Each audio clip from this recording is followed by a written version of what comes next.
Yes? Good evening. Welcome to River West, Milwaukee, and possibly the globe. Welcome to Compose Yourself with Julie Brandenburg. This is a talk show about local music as well as a radio workshop for songwriters and composers. We are broadcasting from the River West Film and Video Headquarters on Center Street in the heart of beautiful downtown River West. This is our disclaimer statement. I'm Julie Brandenburg, the producer of the show, and the things you'll hear over the course of this 2 hours represents the view of this show, Compose Yourself, and the people making these opinions. All opinions and quotations in no way represent River West Radio and are the sole responsibility of the producer, guests, and callers. River West Radio is not liable for any legal issues arising from the content of this program. Each week, I will have a panel of songwriters, composers, students, and listeners here to share songs and discuss the craft of songwriting and composing. With me today in the studio is Jacob Mushin, bass player for the Freddie Lee Band, Spencer Powers, drummer for Shroud of Despondency, and our special guest today is John Hanig, sometimes goes by the stage name John Honey, a former student, a current friend, composer. Welcome, John. Thank you for having me here. Oh, yeah. So, we went and saw a really amazingly great show this weekend. We really enjoyed it a lot at Quarters. That was on Saturday night. And there were quite a few local bands, but it was, for me, the first time I saw the band Ara, which is amazing. Jerry Haupa is a fabulous songwriter and composer. He plays bass for Northless, but he also is the main songwriter for Concentric. And he and his cohort in Concentric, Jim, have a band, Ara, in which the guitar player and main songwriter for Northless is playing drums. And I was really quite impressed. I went back there and I was like, wow, dude, you have feet. Wow.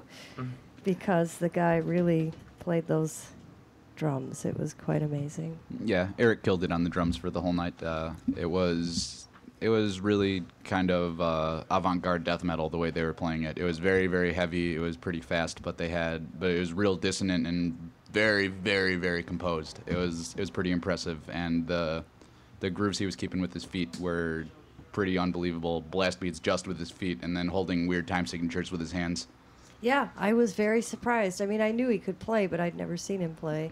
I'd heard him play guitar and sing, and he's got the most frightening growl in town, and he can really shred on that guitar. But he's a heck of a drummer too. Yeah. Like you were saying, the songs are very composed. Jerry is got a penchant for details. He's very good at riffs and details. And one thing I was telling him is he really knows how to take something to exactly the right length and then just at the right time do something else. He just lets something live for as long as it really needs to, and then right when you really feel like you need to hear something else, he goes with that. I mean, that's you studied composition, John, at Roosevelt in Chicago, and space and length of time and timing, it's critical. I love it when repetition is used a lot, and in that it's held. If there's something that sounds really pretty or great, I love hearing it over and over and over and over again for the right amount of time. For the right amount of time. And just when you feel like, okay, boom, when something else comes in right at the right time, it's like, all right. And then you're just awaiting hearing that one thing again. There was a riff in one of the songs they played that when it did come back, I was like, yay, there's that riff that I like. Yeah. Friend. What Ara did that I was the most impressed with was they did sort of partial repetition. It sounded kind of like minimalist classical music, where they would have a few notes or a fugue in some cases, and they'd play it a number of times over the course of one part, and then it would completely change, and then just part of that riff would come back in the next part of the song. And since there wasn't really a tonic in a lot of the progressions they were playing, it was really, really interesting pitch sets. They were able to repeat these little riffs that were dissonant some of the time, but they ended up being consonant some of the time if they changed the chords that they were playing underneath it. Yeah, I like the way metal seems to be moving more towards dissonance and pitch sets rather than, the typical chord progressions that we're all accustomed to hearing, that I'm quite sick of hearing. There was some really good metal guitar playing in the 1980s where they were working a lot with pitch sets, but as they did it in a different way. Instead of trying to work with a pitch set that was less than 7 notes, they were working with 9 or 10 note scales, and it made for really cool chromatic shredding. Yeah, I'm writing a piece right now that's a 9-note pitch set. Have you ever worked with pitch sets, John? Yeah, I've worked with 12-tone. I love how That's my favorite one. I love how it gets in your guts, and it's a very visceral experience of just not knowing where it's going, and there's this sort of fear factor that comes in with that. When is it going to resolve? Or is it going to resolve? Yeah. After a certain point, you don't really care if it resolves. Yep, it's a little bit scary to listen to almost. I think it's harder to work with 12 tones because you have so much to work with. You're so afraid of just putting things. You got 12 things to put in an order. Geez, I might mess this up. And when you're playing 12-tone music, you're defining consonance and dissonance. There is no tonic anywhere. There's no way of defining one. So you get to choose when certain notes are going to harmonize with each other and when they're not going to, even if it's the same 2 notes played in the same order, just at different parts of a song. Well, yeah, and I think that same concept of slipping in and out of harmony and dissonance is something that I'm trying to play with right now, kind of making the two equal and have these chords just keep shifting, these harmonies keep shifting within the framework of this 9-note pitch set, and that seems to be working for me. All right, one of the bands that we saw that night was, of course, Ahab's Ghost. And we played Ahab's Ghost before, but hey. They're so good, you got to keep playing them. We're going to play them one more time. We're going to play a song called, off their new CD, After the Fall. The song is called Satisfier. And in the tradition of the good metal bands, they made their outro track epic.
Satisfier by Ahab's Ghost on riverwestradio.com.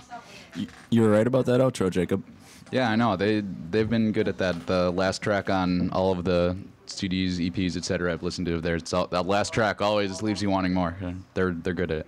Definitely. They actually have a really awesome video for this song on YouTube for anyone who wants to check it out. Satisfier is spelled S-A-T-I-S, fire. Right Yeah, on. I've never seen the video. I'll have to go look that up. So we've got Jake Wiley Hess, we've got Sam Wallman, we've got Joe White, and we've played them several times on the show, but once again, straight ahead, rock, metal, played by youngsters, they always say. Yeah, they call themselves Milwaukee Thrash and Roll. So that night I got to see another band that was new, and that's always great. And I liked their songs. I really loved their last song, but they haven't recorded the song that I really liked the best on the set, but I did like the rest of their set as well. And they're called Lungs, just Lungs, not the Lungs, Lungs. There's another Lungs on Facebook, so they're the metal Lungs, not the... Out of Minnesota, right? Right, out of Minnesota, not the duo, which is also called Lungs. So I'm going to play a track called Sermon on the Plain, and it's kind of new music by Lungs from Minneapolis.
Sermon on the Plain by Lungs from Minneapolis. What do you guys think of Lungs from Minneapolis?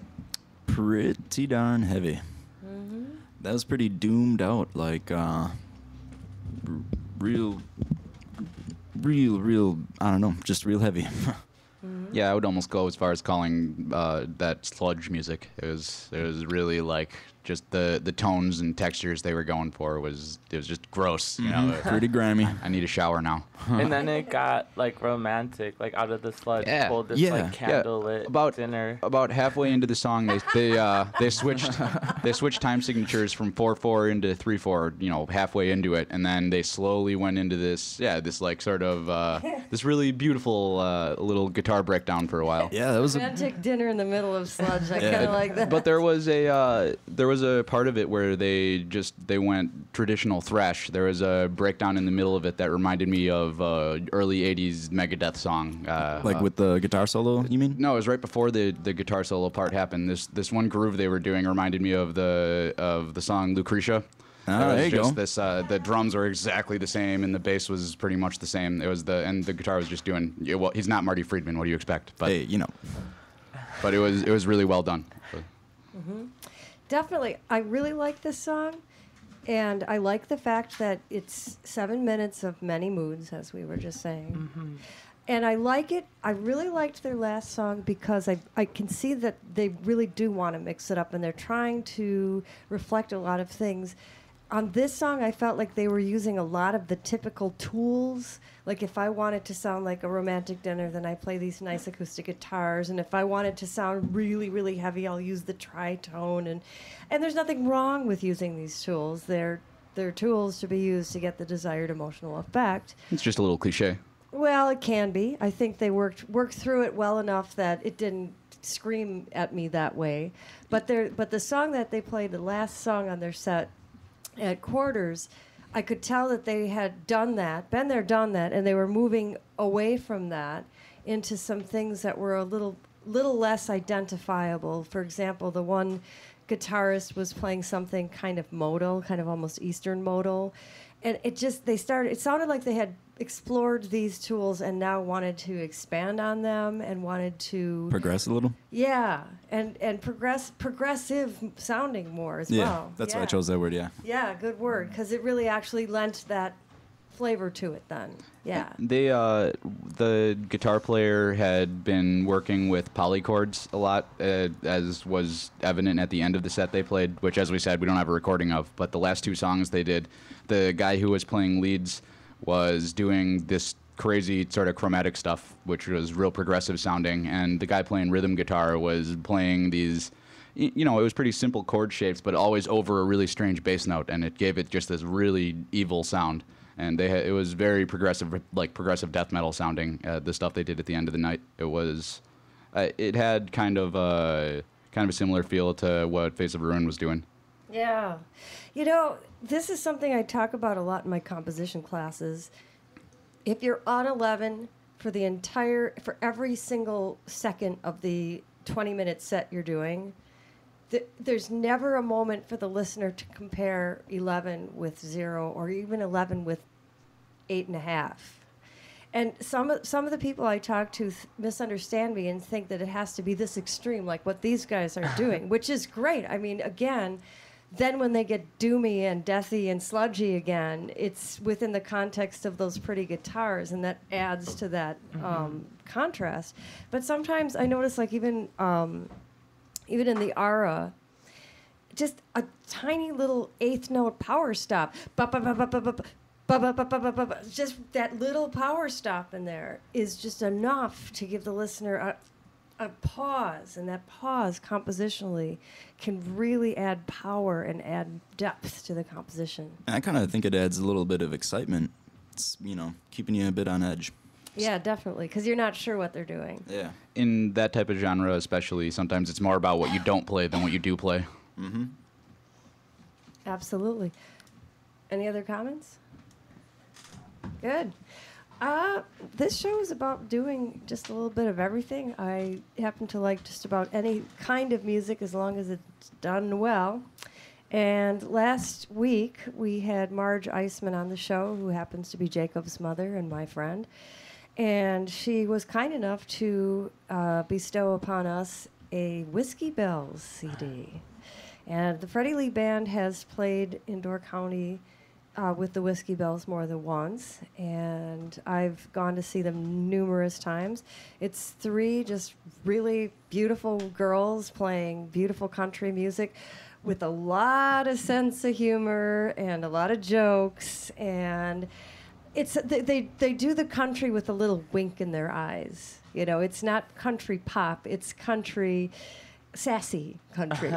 Yeah, they play hoedown music. You know, they're jumping around singing about must have been the pills I took or whatever it was. Yeah, right. Those pills will make you jump. Yeah. That one, I wanted to play that one, but unfortunately that one's a cover. But there are 3 songs on the album that Chrissy wrote. That are pill related? They're not pill related. That was a joke. Although, I don't know. I could ask her. You never It might know have what's been in pill somebody's influence. Aha! There you go. Now we're talking. And I did not realize, that many times I've seen them, that the song I'm about to play is actually Chrissy's song. But the song is called California. Not the Weezer song. Not the Johnny. California.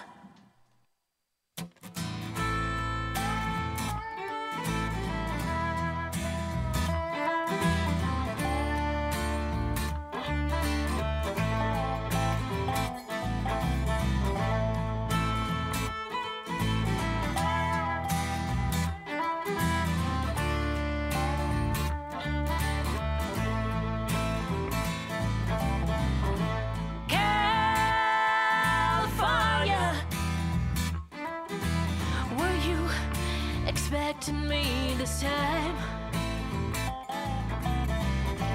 California, your city, blue of wind and ice. On the cold afternoon, you said, "Can I see you alone?" It came straight out of the blue. Your love had been untrue.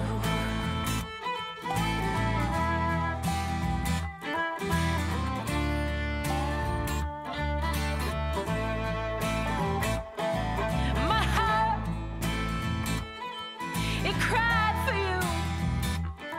I could not ease my mind. My love, I would have died for you. You was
The Whiskey Bells here on RiverWestRadio.com. The song is called California. It's off their new album, Whiskey Woman. And it is a great song by Chrissy Zioba. And we have her singing and playing guitar on the album. We've got Kimmy Unger playing vocals, playing the fiddle, and singing, which is vocals, playing vocals. And Sarah Moylanen, she's playing the bass, and she's also on vocals. So their lyrics are, their vocal harmonies are this impeccable live. They are that Yeah, good. absolutely they are. It sounded just like that live. That was the one thing that stood out to me a lot too. Was like, wow, awesome singing, It's, yeah. and that fiddle solo was amazing too. Yeah, it was kind of a modal boogie solo. That Yeah. she was just keeping that that boogie woogie pocket going, but playing all sorts of different scales over the course of it. Yeah, there's a big groove to it, like really good.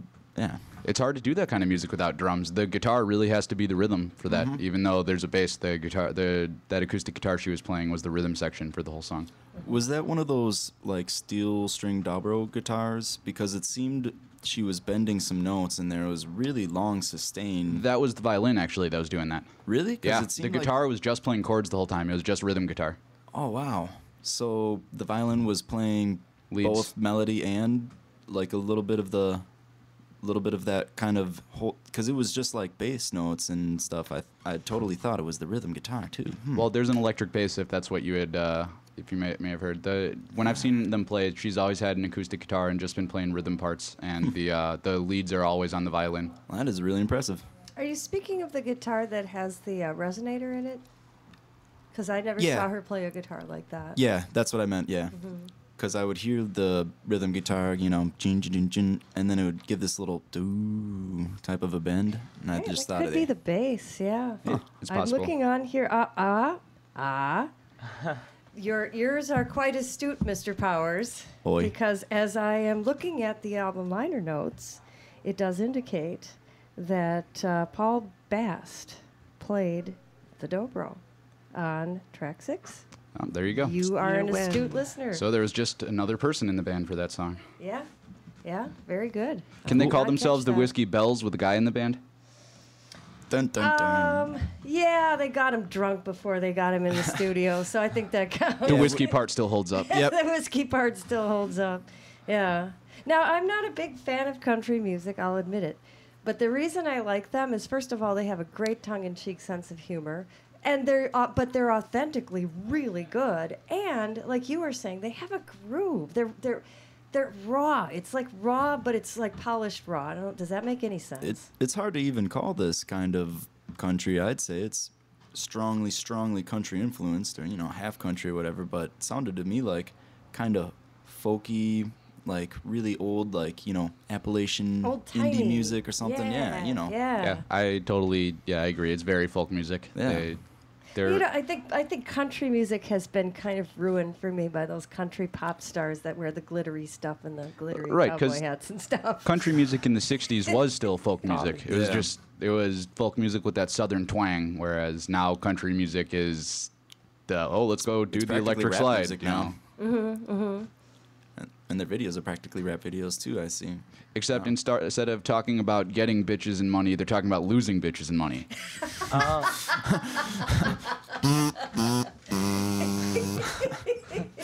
So if you play it backward, it's a hip hop album. That's right. And if you listen to hip hop backward, It's a country album. A genre for success, a genre for failure. And if you listen to Chicago backwards, it's satanic undertone messages. So yeah, you got to go and see the Whiskey Bells. I've got the whole album now that Marge purchased an extra one for me. I appreciate that. So I'm sure we'll be playing some more of the Whiskey Bells on the show. And I think now it's time for one of our favorite segments. Shameless. Self. Promotion. Yes, indeed. That's that time of the week when we promote our music and our bands. And this Sunday, Shroud of Despondency with John Litke, who we played with this weekend, by the way, will be at Quarters. And what time should people be at Quarters on Sunday? Well, the doors open at 9 and bands promptly start around 9:30 to possibly 10. Okay, and who else is on the bill? I'm not quite sure. I've been memorizing all the band names that we're about to see on Friday and Saturday night because Shroud of Despondency is actually traveling out of the country for a show in Winnipeg, Canada. That's right. So I've been checking out all these other. I've been checking out all these international bands, really, some Canadian bands and some bands from Minnesota. Minnesota must have quite the metal scene. They seem to come up in a lot of conversations and a lot of our material and stuff like that. It's like They have a great music scene in general there. It's not even just metal. I mean, Twin Cities based mostly. yeah, I have a few friends who go to college in Minneapolis, and they were always talking about how great the music was up there. There was just so much of it, and if you wanted to go find an open jam, you always could. And There you go. That One sounds of my good. favorite bands, Guzzlebug, now moved to Chicago, but they're from Minneapolis, so yeah, Huh. very much so. Yes, I heard about that, and John told us about the special sausage you can only get there. no, that was from the Upper Peninsula where they're going later. He was talking about going to Michigan for a show to get the special sausage. They got What's the the special sausage? It's they just in the Upper Peninsula they have their own special recipe for making sausage, which is apparently delicious. He was talking about putting it on pizza and etc. And he said he's going to get a bunch whenever he goes up there. yeah, like stockpile it.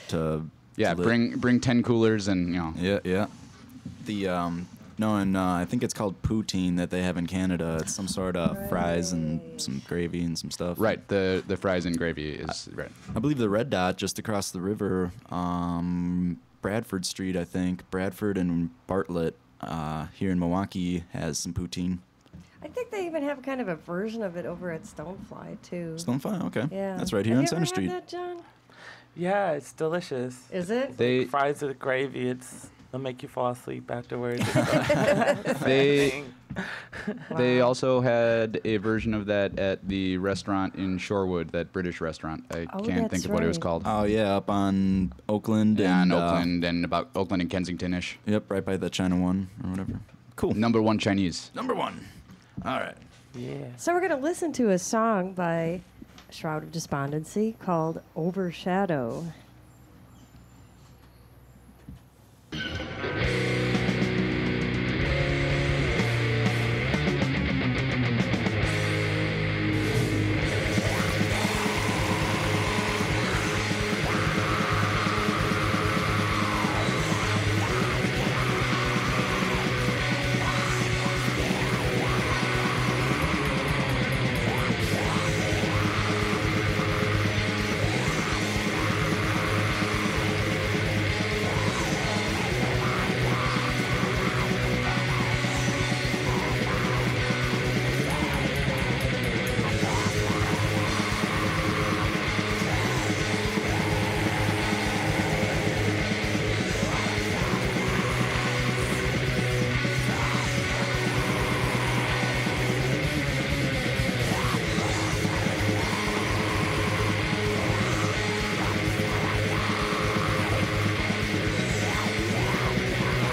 Overshadow on riverwestradio.com.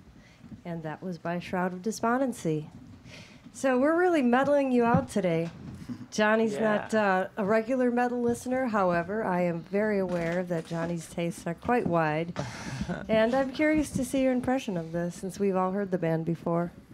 Yeah, I lived in Chicago for 5 years, and when I lived there, I would go to metal shows all the time, and I loved just being in the energy and the sweat and the Moshing in the pit. moshing in the pit, yeah, and just being surrounded by people like bopping their head and rolling their eyes back and just feeling incredibly morbid and just in a very gross, dark place.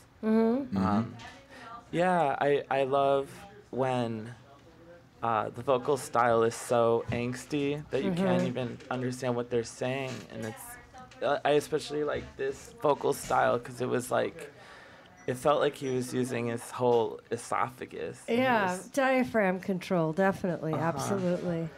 Yeah. Yeah.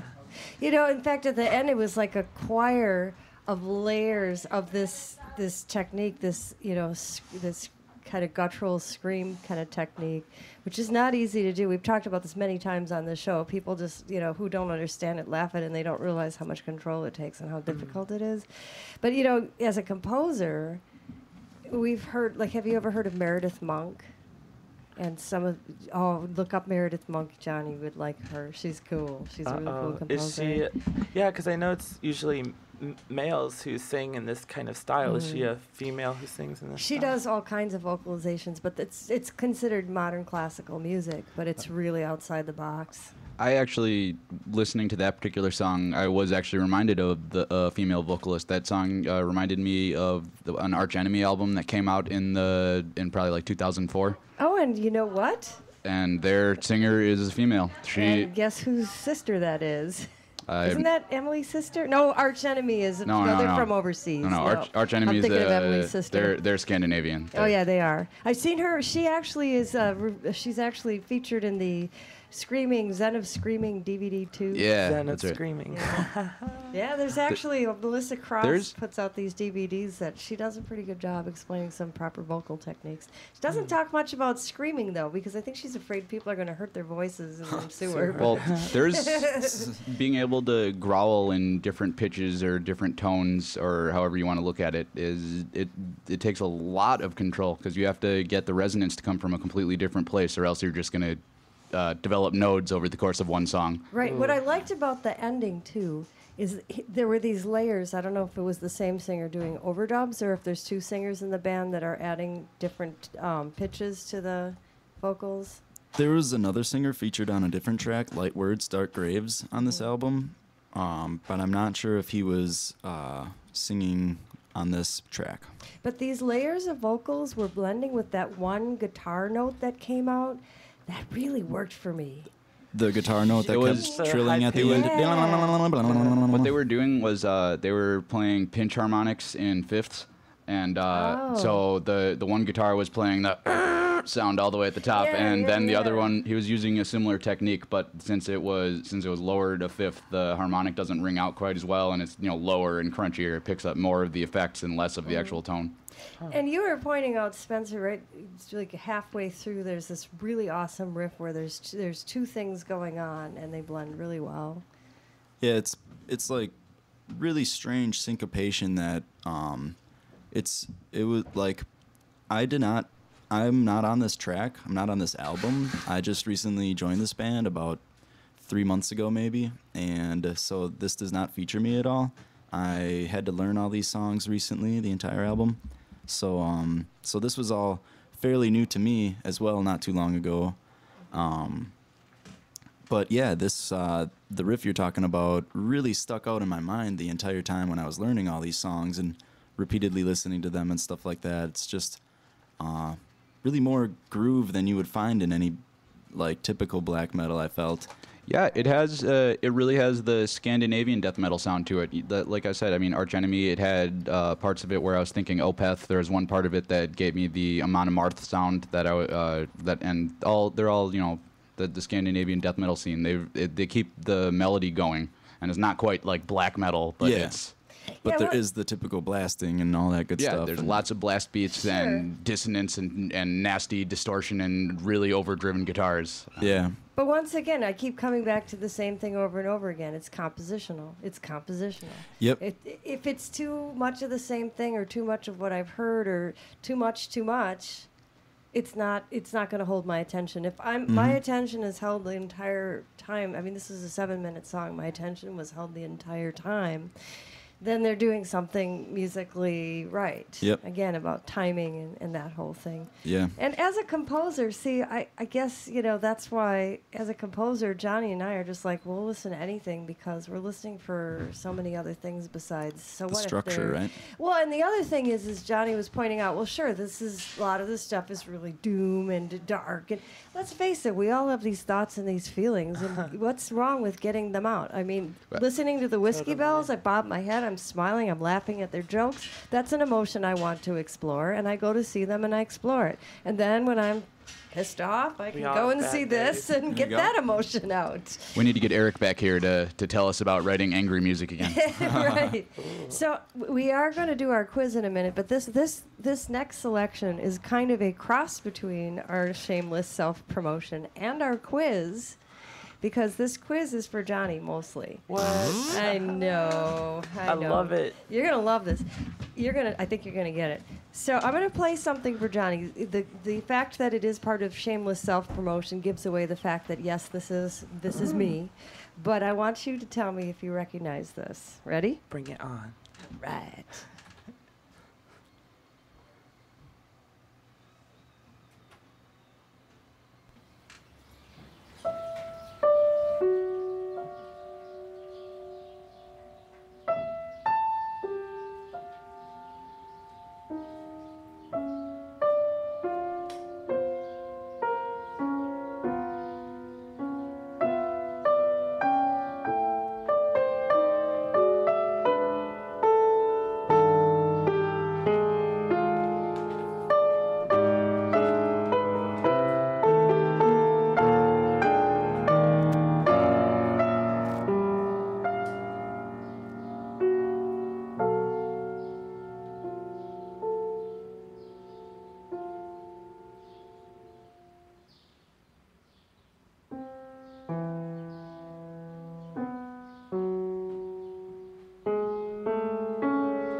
Do you know what that is, Johnny? I'm gonna guess Bela Bartok, Microcosmos. Oh, you're just my favorite former student ever. Oh, really? Nailed it. Because no, you didn't. But if you thought that was Bela Bartok's Microcosmos, then you definitely get brownie points, and you're not even taking lessons. You haven't taken lessons from me from like 15 years. Little history here: Johnny was my piano student when he was a child, so we've known each other for a very, very long time. But after high school, you went on to college and continued to be my friend, and we've been friends ever since. You played this. You played these in high school. Was it part of the Space series that you did on space? No, that was when you were in grade school. Those were pieces I had written for grade school students, and each one was about one of the planets or an aspect of space. So I wrote little compositions for my Golden My Year students. That was when you were super, super young. No, you were in high school. You played these two pieces. This is two pieces from, they're just called Two Easy Pieces. Whoa. And they're my composition. And you actually played them. Blast from the past. Was this Yeah. recording me playing? No, this recording is me playing, and every time I hear the second to last note on this recording, I cringe because it's wrong. It was a Yeah. live performance, so that much Shouldn't I have can told do us. about None it. of us would have noticed. It was Was it at your old place on the west side? Because I noticed there's birds in the background. This was actually this was a concert I gave at Villa Terrace, and I can't remember how many years ago that was, but the birds are a recurring theme in her music. actually they kind of are actually.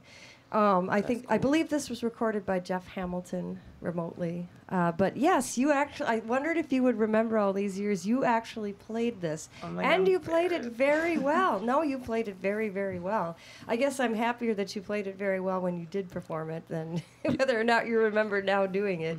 So You- long ago. I was. You said you did a series of songs about the planets. Well, it was trying to get my piano students at Golda Meir. I taught group piano lessons at the Gifted and Talented School, of which Johnny and his sister, she also attended that school. My friend Josh went there too. Yeah, in fact, I know quite a few people who did.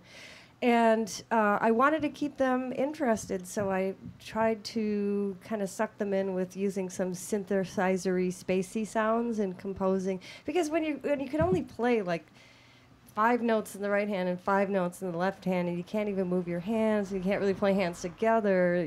I was trying to create something that a kid would go, "Ooh, that sounds cool," and actually want to practice it. So And wasn't just like Mary had a little lamb, right? exactly, exactly. I mean, how much can you do? Well, if you're Beginner creative, you stuff. can do something more with 5 notes in each hand. For So. sure. I don't know. I like playing songs that are 100% C major. Also, if you wrote songs about space, were any of them written about Uranus? Da-da-da. Jeez, you've just brought the intellectual level of this program down to That's That's what I'm here funky. for. Yeah. I actually like limits when composing. I think for me, I've always used limits like Yeah. just 5 fingers and 10 fingers, only having a select number of resources really broadens my perspective as to what can be done with those few resources. Exactly. You crazy piano players. It's a test of yourself and your playing ability, right? Yeah. How much sound can you make with how little sound? You know? How much can you create? Yeah. So speaking of composers, I want to just do something real quick before we go into the quiz. A couple weeks ago, we played the music of John Hefter, and I played "Goat in a Cow Town," which I just got a kick out of, and I couldn't remember the composer that this work kind of reminded me of, and the composer's name. And so somebody wrote in and said, "Did you ever figure out what that composer is?" And in fact, yes, I did. The composer's name is Charles Ives. Yeah. So I'm going to play just a little snippet of Goat in a Cow Town just to see if Johnny can kind of pick up on my vibe, why I thought of Charles Ives.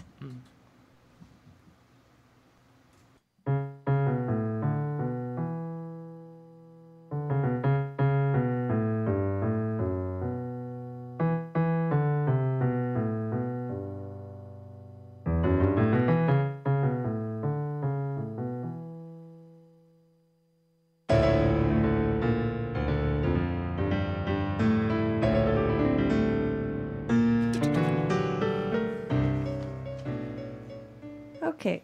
We listened to the whole thing last week, so I just wanted to give you a little sample. But do you see what I mean? Uh-huh. Yeah. Charles Ives, I felt like sounded a lot like John Philip Sousa on crack or something. Yeah, pretty much.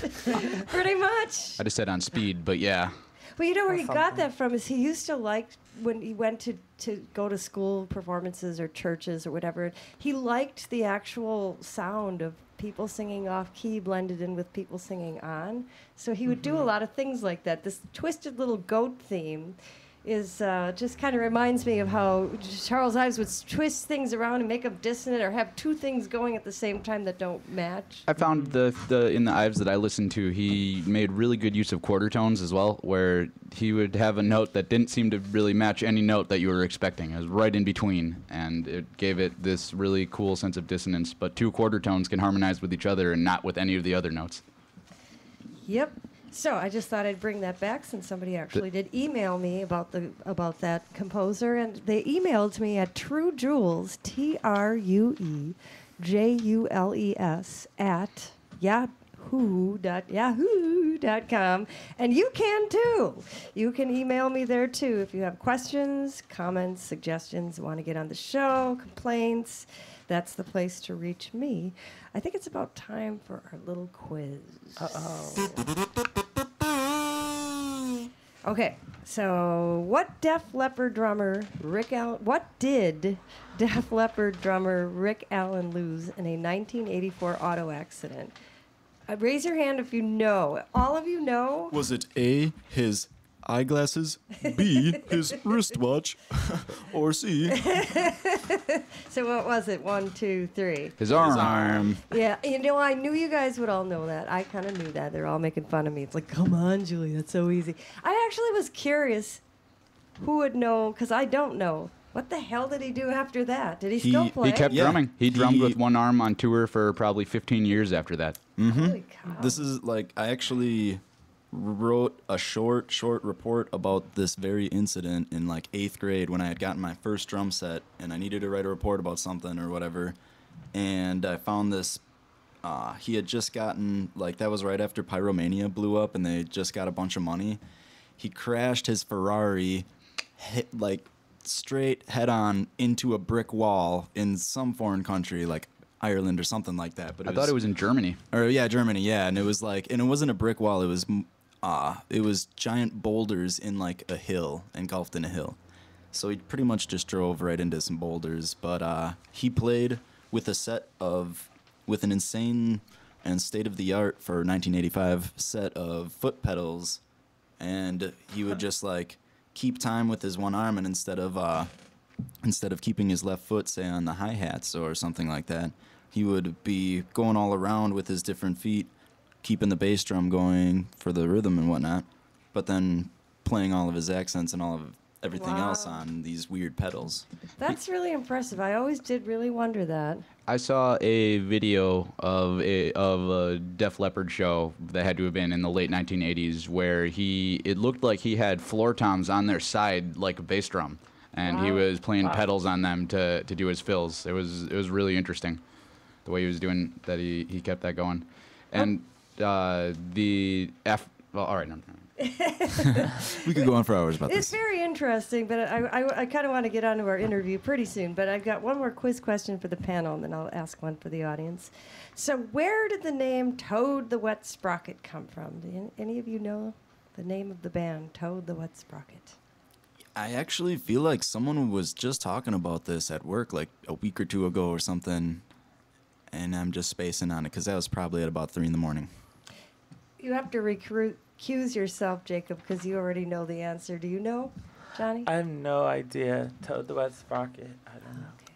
That's Monty Python. Yes, that's it. And now here to show you the sketch, because I wanted to play a clip, and Jacob's like, no, you can't do that. So in his best English accent, Jacob is going to recreate these part of the sketch where Toad the Wet Sprocket got their name. All right, let's see if I can do this.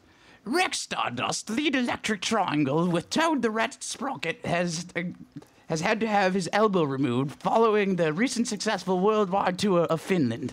Flamboyant, ambidextrous Rex apparently fell off the back of a motorcycle. Fell off the back of a motorcyclist, most likely. Quipped ace drummer Jumbo McClooney upon hearing of the accident. Plans are already afoot for a major tour of Iceland. Thank you very much, Jacob Mushin, for that rendition of Monty Python's Toad the Wet Sprocket sketch. And, you know, Eric Idle. Idle was saying in the interview that I was watching that he thought, what band name can I come up with that's the most ridiculous thing nobody would ever do? And then he found out later somebody did it. There you Which go. is great. Okay. Quick side note. The drummer, Rick Allen, when he claps, he has to do the signature side of neck clap. Very good. For our audience, if you want to email me the answer, what Michael Jackson album spawned 5 chart-topping singles? Okay, shh, don't tell. Don't even hum a melody. No, don't do it. All right, so in the studio today we have my former student and current friend, John Hannick, sometimes known as John Honey. Yeah. So, tell us a little bit about what we're going to be hearing tonight. Okay, so I went to music conservatory at the Chicago College of Performing Arts, and while I was there, I was experimenting a lot with compositions, freaking the audience out. And then I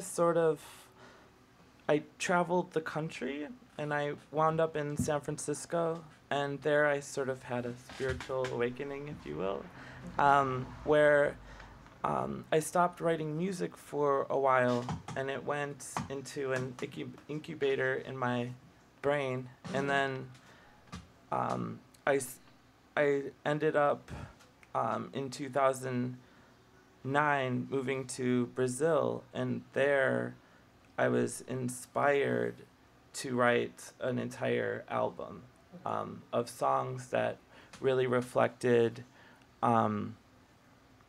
spirituality and feeling beautiful within oneself and self-confidence and feeling good. I like to call it easy listening. Feel good, easy listening, which I admit borderlines cheesy, but I feel like the music I've written since then has been what could be listened to at the end of a difficult day, or maybe you wake up and you're feeling kind of crazy and need an ego boost or something like that. So, for example, the first song is called For Real, and it's sort of an ode to people that I love, and it's using you a lot, but it's also something that anybody can listen to, and it's meant to be speaking for them. I was very struck by the trajectory you've been on, because you often have composed in the past a lot of improvisational piano work, and I was expecting when you sent me the newest stuff that I would hear some of that, and I didn't, which is fine. I have some of that stuff still from when I've recorded you before, actually, at my house. In fact, we did a piece one time. You were on break from Roosevelt, and you were writing. This is great. He had this inspiration where he was sitting in a bus terminal, was it? I was in a museum of like a marble gallery, marble statue gallery. Yeah. And I was listening to people's footsteps, and they're making really beautiful echoey sounds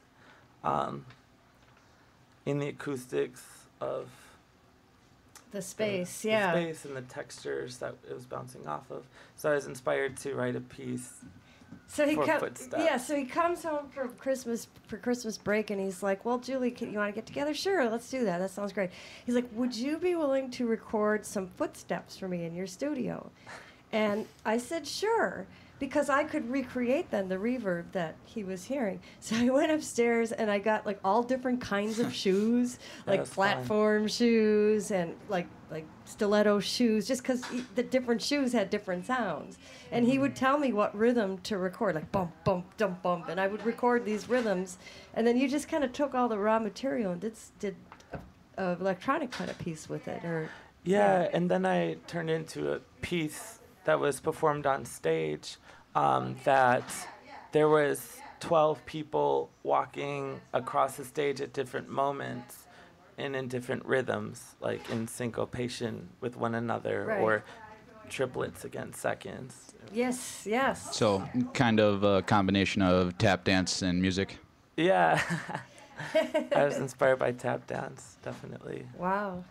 Yeah, that wasn't performed at your senior recital, though, was it? It was not.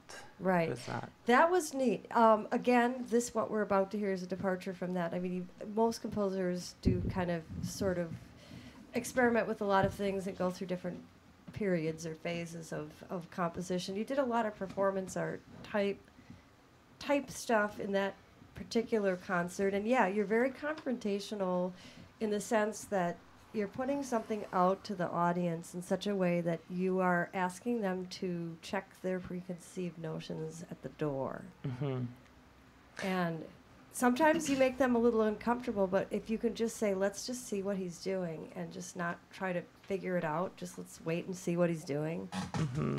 Yeah, for some reason, I can't, like, a piece is never final for me unless there's some kind of raw edge to it that I know will question the audience member or the listener's sense of what music is. Yes. I noticed I usually do that with my vocals these days. Yes, I absolutely do notice that.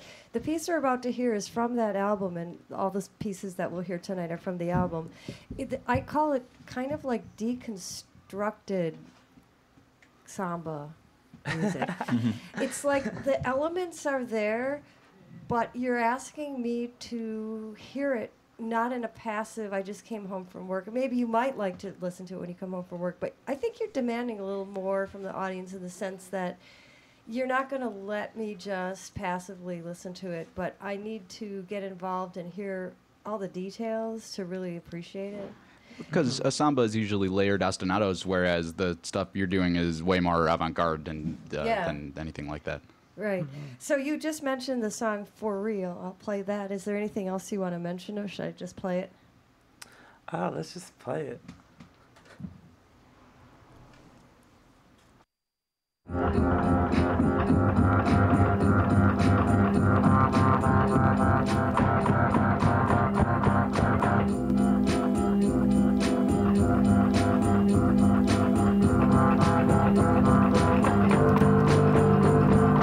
Everything's alright, everything's cool, nothing is wrong, everything's right. You don't have to worry tonight. It's all gonna shine, it's all gonna shine. Yes, everything perfect. We're doing it with love, doing it with love. No need to worry. Everything's fine, everything is free. It's free.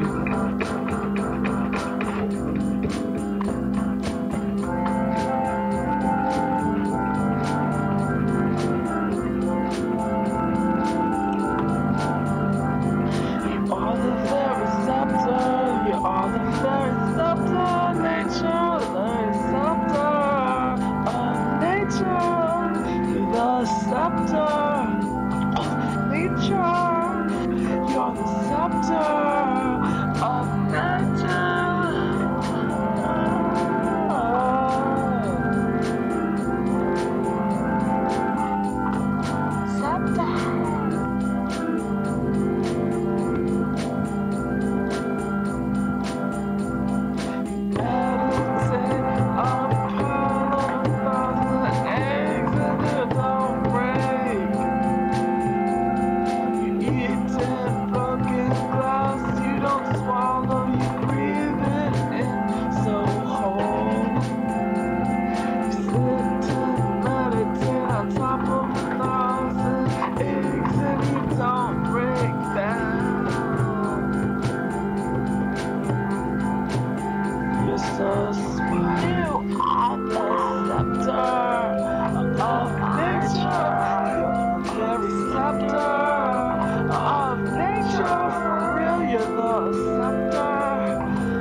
For real.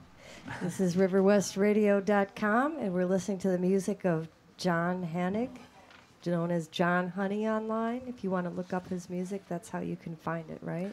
SoundCloud.com/John Honey, JOHNHONEY. Perfect. So what do you guys think of this? That was really psychedelic. It was somewhere between Latin jazz and soul music, but it was very dissonant at times. What really intrigued me was that you were talking about basically traveling the entire Western Hemisphere, and you ended up writing this music that just embodies Eastern philosophy. And it's just, I'm kind of impressed, Funny I how guess. that works. I attracted the magnetic pole of the other side of the earth. Maybe that's what you needed. Yeah, I loved all the different tones that were going on. It was so rich. Like Yeah, the layers. there was honestly like 3 different organ sounds that, like, I mean this in the best way possible, sound like the cheapest, dirtiest junk organs ever, and I love that. Like, you know, I found the organ on the street one day. nice. Was it a Magnus by chance? I don't even know what it is. It sounded, but it did. It Like sounded. a Yamaha or something. It Oh, sounded okay. like an old broken down organ you'd hear at a carnival somewhere. Yeah. Exactly, exactly. And that gives it that feeling that you're talking about, where it's like, This seemed like the psychedelic vibe and the organs and the tambourine and everything. It almost struck me as like 60s revivalist music. Yeah, I agree. That's And- the whole soul review thing. That's totally Yeah. what I got out of it. That And I really loved the soul vocals too. Like, especially towards the beginning, it sounded really like 60s Motown type singing and stuff like that. I totally agree. That was exactly what I heard out of that. Yeah. I'm a fool for the Supremes. Oh, definitely. Yeah. Hey, you're preaching to the choir here. Yep, You know yep. that sound. Freddie Lee is in the studio, and he was giving a very solid fist bump in the air to say yes, he agrees with that. Freddie Lee gave me a set of 120 Motown songs to learn right when I met him. Ever heard of James Jamerson? Yeah, well, I have now. The question is, can I remember any other bass player's name? Hey. So, you're right, these layers, there's this ostinato with the 7th chord that just kind of goes along through the whole thing. And there's no, obviously it never resolves. It's just, it's kind of like, there's elements of minimalist music like a la Steve Reich, etc., because it doesn't have a harmonic structure. Even though you're implying some of that with your melodies, you're never expecting that a guitarist is going to be able to pick up a guitar and start playing along, because it's not going to fit, because you don't want to really have the expected chord progressions to go with it. You just want to suggest that there's harmony there, but you don't really give it to us, and that rawness aspect of it makes it really interesting to me. Yeah, there was still a tonic, but it just never resolved anywhere. Every time you would be expecting it to resolve, it either went to another chord or it changed the syncopation or added another instrument or singing started or stopped. And Right, it's like that 7th chord was like a drone, almost like a Middle Eastern drone. It's ba ba ba ba. That thing in the background, it was like a drone, but it was a drone with a 7th chord, which is obviously not something you would see in Middle Eastern music, but it kind of functioned that way, at least for me. Yeah, speaking of like the footsteps piece that I was inspired by just listening to acoustics, I feel like I've found a way to incorporate that ethereal presence, that ambient sound into my music, as if you Yeah. were in a public open space with lots of people just floating around. Yeah, it's almost like something you would hear in the background, like while you were waiting for your bus to come in. Or Yeah. I'm almost expecting to hear gate 4. it kind of had the feel of being in an area where you could sort of hear 2 bands playing at once, but you couldn't quite hear either of them completely. It almost felt like 2 songs happening at the same time, but somehow they really fit together. Kind of a little Charles Ives-ish, getting crazy Yeah. over there with the kazoo. It actually kind of reminded me too of like the Velvet Underground's much more experimental type stuff, and that kind of like John Cale, their lead songwriter in their early years, was really big into the drone effect, and how that would like trance people out. Like, what are your objectives as a composer when you're writing these? Like, what do you want the listener to feel? Because we've talked a lot about like painting mental pictures through just music and stuff like that, and eliciting feelings and stuff like that. Like, what do you want out of your listeners? For sure. I want my music to be sort of a background to meditate to. I practice lots of yoga and try to focus on my breathing a lot throughout the day. So, yeah, that's what I want, for the listener to feel more grounded, to feel as if they're on a pause, like a little vacation. In the middle So I of got the it day. right with the whole Eastern philosophy thing. Yeah, the drone, the whole thing. Yeah, definitely. I would like to play Brazilian Birthday.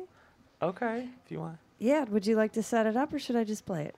Well, I wrote this on my 26th birthday, and I sing in Portuguese at the beginning, and then the English translation is done by my friend who is from Santos, which is near São Paulo, and he's singing the exact same lyrics but in English. So it's like this crossover of translation happening. It's not our first language either of us are singing, but it's the same vibe. It's an Wow. interesting choice to you each have an accent in the language you're singing. Yeah. That's true. That's a really great idea. Aniversario Brasileiro. I can't say it. Aniversário brasileiro. Thank you. Brazilian birthday.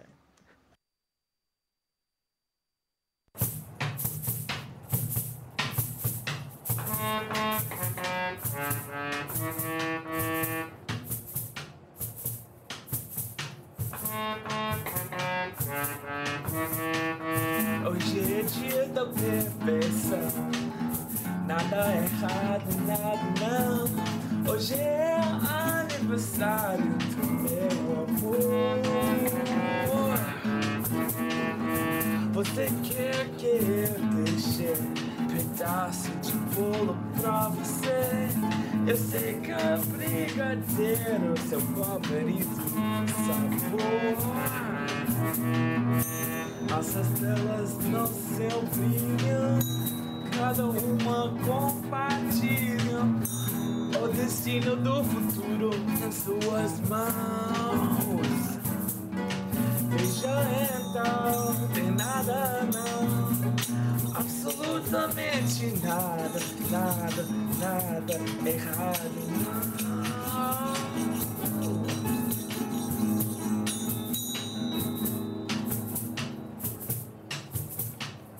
Se você seja ousado, grita na rua pra cigarro. Hoje é aniversário do meu amor. Se ninguém responder, beija qualquer você quiser. Os lábios vão abrir em quem tem dor.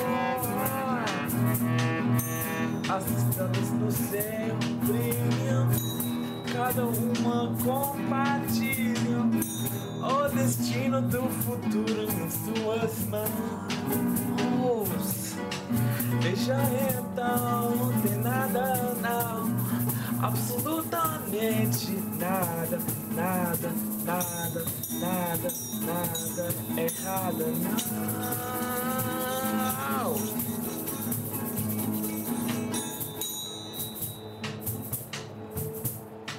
Today's a day of perfection. There's nothing wrong, nothing at all. Today is the birthday of my love. Do you want that I should take to you a piece of birthday cake? I know that chocolate truffle's your favorite one. The stars in the sky shine, each one is brilliant. The destiny of the future is in their hands. Why can't you see there's nothing at all? Absolutely nothing, nothing, nothing, nothing. nothing wrong. If you're feeling indiscreet, shot for a cigarette on the street. Today is the birthday of my love. If no one responds to you, go kiss anyone you want to. Their lips will open if they have any sense. The stars in the sky shine, each one is brilliant. The destiny of the future is in their hands. Why can't you see there's nothing at all? Absolutely nothing, nothing, nothing, nothing, nothing, nothing wrong.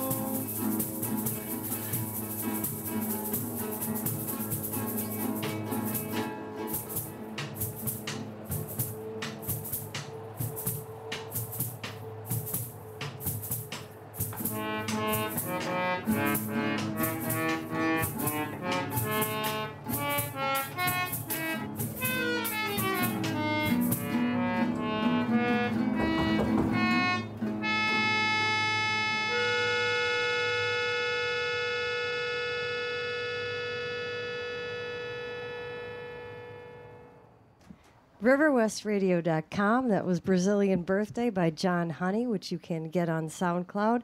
I'm going to ask you a really pointed question. I've known you for a lot of years, and I know you won't be offended, because I know that you are aware that the instruments really aren't playing quite together. And I think you like that, because I like it. I feel like you're doing this as a way of sort of getting the listener to feel like they've just kind of poked their head in at a late night party when everyone's having a good time. I heard a lot of that too. It seemed like, walking around a city or a South American city at night. That was totally the vibe I got out of it. Just because I know you have the skills and capability to record this note for note perfectly by multi-tracking it, but I don't feel like that's what you were going for at all. Yeah, I actually recorded this song in a building where there was like 200 people living in it, and is right in downtown São Paulo. And I feel like I was really influenced by how there was like noise coming from all the many windows, all the many units of the hotel building, that is almost as if I wanted to capture that everyone was in harmony with each other, but slightly off, living their own lives. But still yeah. under one heartbeat. Right. I mention that because I know you, and I know what you've done in the past, and I know what you can do, and I know what you're trying to do here. The listener might be thrown because we're so used to this multi-tracked, everything's tuned, perfection. Metronome, rhythm machine. This is just purposely I love this one part. It's just charming. All of a sudden, is it a mouth organ? What is that little organ It's a harmonium. sound? It's a harmonium? I'm pumping with one hand while I Okay. sing with the other. Okay, and I'm just like, all of a sudden the harmonium comes in. He's like, wait, whoops, I'm not supposed to come in. Oh, what the hell, I'll just keep playing. I mean, it really, really was charming. It added to the whole charm of the whole thing. And yet, when I listen to the chords themselves, they're beautiful chord progression. Went really beautifully with the melody. Yeah, the rhythm guitar was playing awesomely in the background, just keeping it going and all that good stuff. And I really love the language of Portuguese because it sounds like half French and half Spanish from Spain. There's a technical term for that, but it's a romance language in the same way. It's got and I agree. It sounded the chords and the scale shapes you were using were very gypsy jazz, as was the rhythm that the drums were playing. So the singing in Portuguese, it almost did sound like you were just singing in French over the top of it. I mean, I can speak a little French, so I can tell you weren't singing in French, but. But it really went well. And then having the Brazilian man singing in English at the end of it, also, it gave it that foreigner feel of... The accent on it was awesome. It totally made it. It wouldn't have been the same if you had a native English speaker singing it. Made it that much more authentic. At the time, and I still am very into Astrud Gilberto, who is from Bahia, Brazil. Yeah. Freddie's got his fist in the air again. He likes it. Represent. Yeah, and I love the way that her accent works with English. And I can't think of any Brazilian singers that when they sing in English, I don't automatically just want to listen on repeat. That's how I feel with Okay. most Central and South American singers in general. Most of the really good acts that come from south of Mexico, and when they sing in English, something about the way they sing is just it sounds better than when I would sing it or a British person would sing in English. Or, sexy. Yeah, it's sexy, exactly. Fred says it's sexy. It is. I wanted to play. Ooh. Okay. Sure. Is it ooh or is it oh? That's a good question. It's ooh, like because it's for when like something is so beautiful that it doesn't have words, but you're just like ooh. Thank you for clarifying. It's a good question.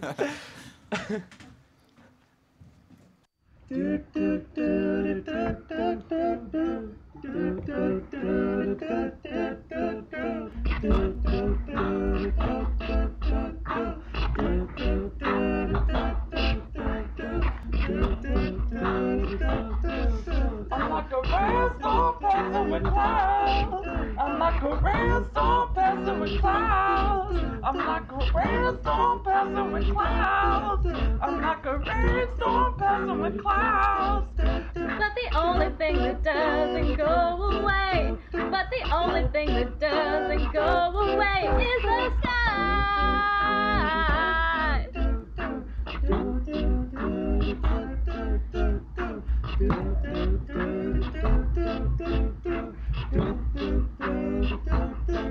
I'm like a rainstorm passing with clouds. I'm like a rainstorm passing with clouds. But the only thing that doesn't go away, but the only thing that doesn't go away, but the only thing that doesn't go away, but the only thing that doesn't go away, but the only thing, the only thing, the only thing, the only thing is the sky.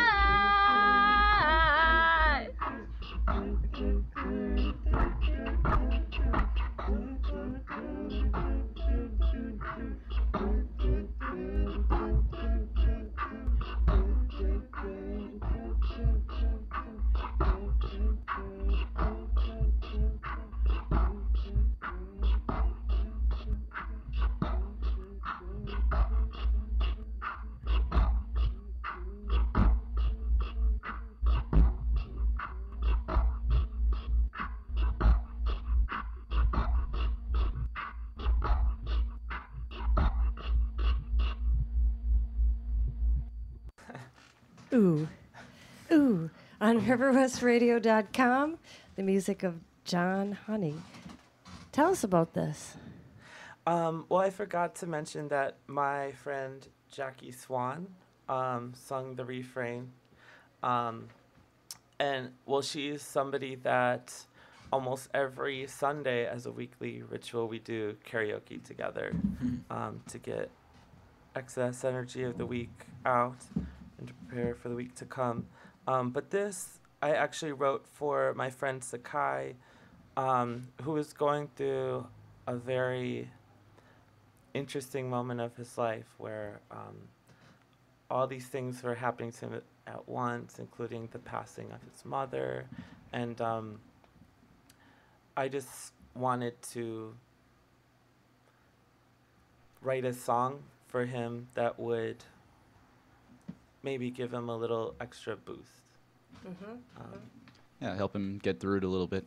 Can I ask, was that beatboxed percussion? Was that it sounded like someone spitting into the mic as opposed to actually playing drums?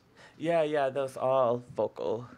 Did you do that? Acapella. Yeah, that Yeah, was that's I almost thought at first, when I first listened to this today, I almost thought that it was electronic. yeah. I kind of was. It may just be because these headphones aren't so great, but I couldn't really even tell if it was an electronic drum kit or if it was someone beatboxing until the very end where I heard one, and it was like, oh, someone that was. You could, yeah. Add a little bit of reverb, and you just, can't really tell. That, yeah, the snare was spot on, I'm a better I- beatboxer than I am a drummer, so Hey, there you go. But again, I felt like it didn't matter because you were, again, not trying to necessarily sound perfectly like a drum, but like I said, it almost sounded like electronically produced, but that low sound was such a great contrast to the voices and the doo-wop sort of echoes that were going on in the Yeah, background. I was gonna say that before. It totally struck me as doo-wop right from the get-go. And Yeah, I loved it because I love doo-wop, and it was like if you took the track by the Marcells and then dropped out all of the quantizing and all of the mastering and all Yeah. of that, and it was way more organic feeling than that. totally like they're just in their backyard, just chilling out.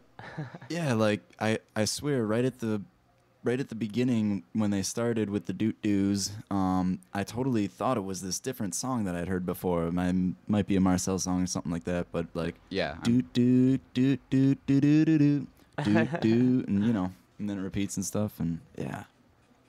So it struck a chord in me. Yeah, I thought so too. Now you're into studying about artistic healing and artistic therapy, not just music, but including all the arts. You're studying that at this time, working with. Have you worked with any patients yet, or are you still doing classes?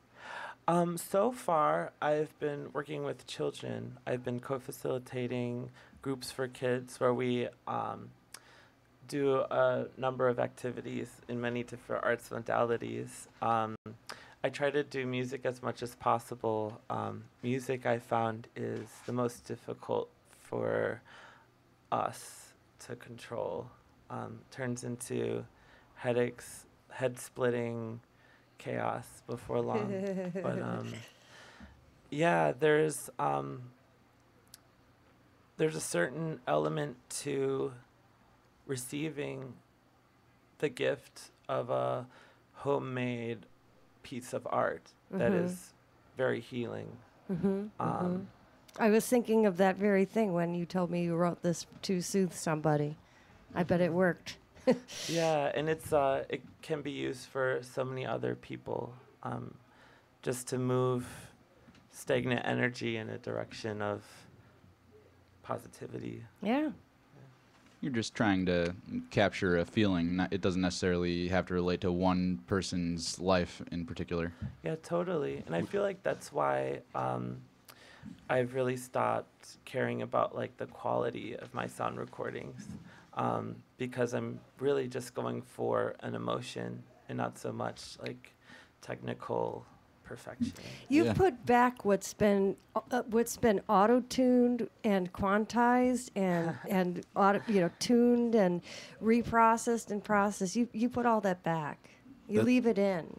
That's And I kind of think what that gave me ma- the '60s throwback vibe. Absolutely. That's how I got that too in all of the songs so far. It feels It's much more evisceral type of an experience. Exactly. And getting back to what we were saying at the beginning of the program, you're asking your audience to pay attention and be maybe a little uncomfortable.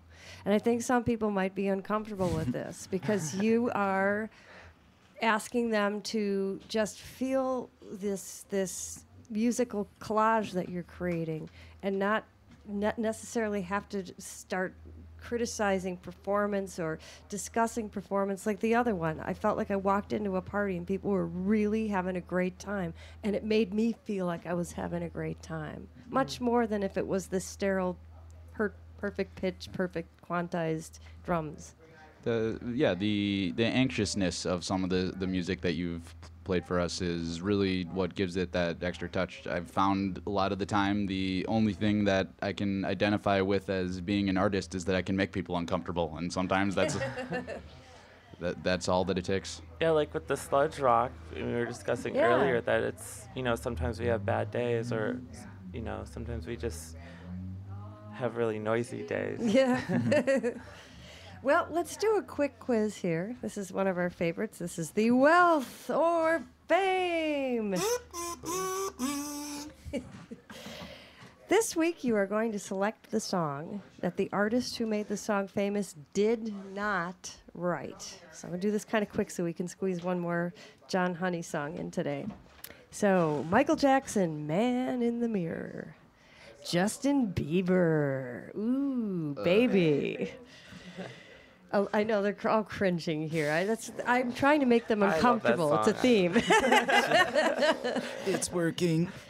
Alanis Morissette, You Oughta Know. Is everybody familiar with these songs?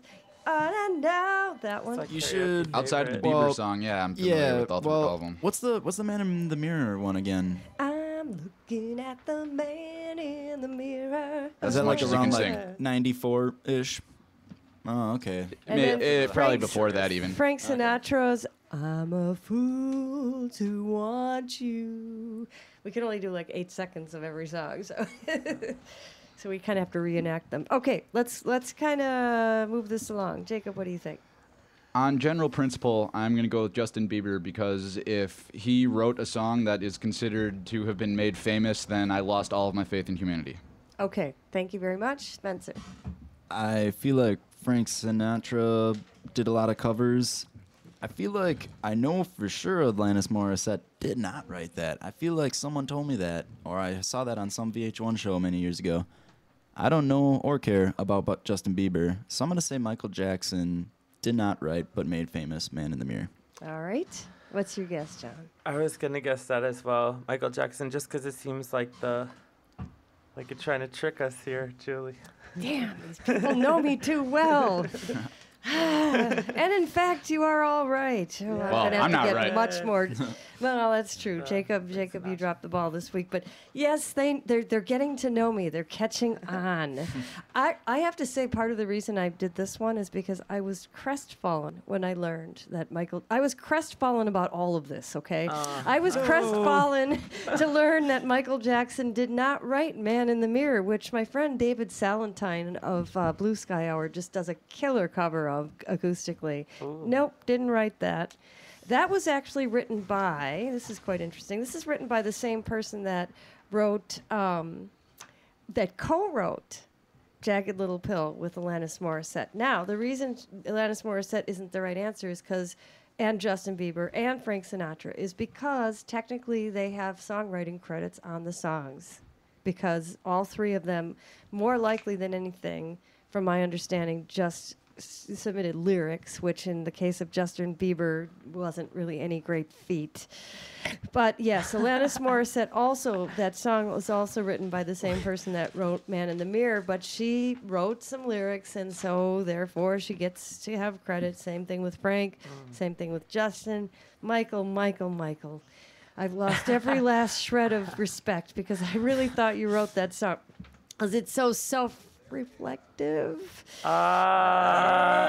I love the song I'm a Fool to Want You. Oh, I I didn't do know Frank too. Sinatra co-wrote that or whatever. He The did. Billie Holiday version of that song on Lady in Satin It is so kills me every time. killer.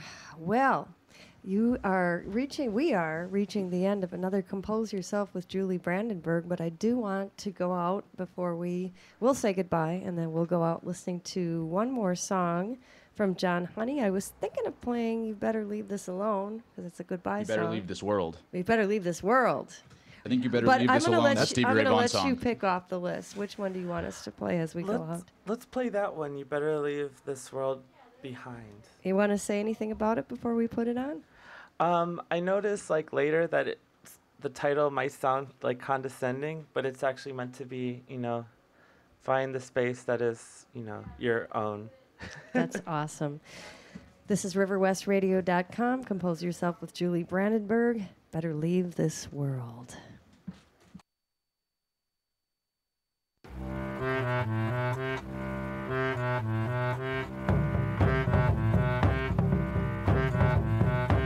Your jeans become flowing off the ground.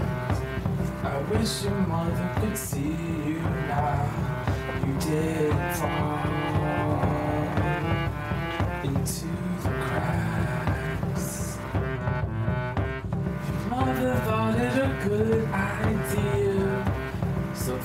joy that she's full of tears. Perfection falls and rises up. Perfect petals in city devotion through and through.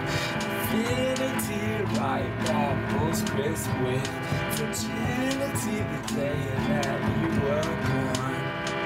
I'm gonna fall in love on Saturday after 3 glasses of wine. I'm gonna turn and look the other way. It's gonna get me from behind. The sun will rise and the bells will peal. The universe is the prime ideal. The bass is stolen time to feel. Your mother thought it a grand idea. The heart was born with a prime ideal. How was it made? I'm not your slave. Life drawn into the prairies and wrinkles have shown, but rarely crystals glow to the contrary. The hospital you were born, but I take my chances every day. The sunrise to roll the dice, but the chances try all hope away. I'm gonna leave this world behind. If American corporate bureaucracy tries to rent control your mind, don't give in to hypocrisy. You better leave that world behind. You better leave that world behind. You better leave this world behind. You better leave this world behind. You better leave this world behind. You better leave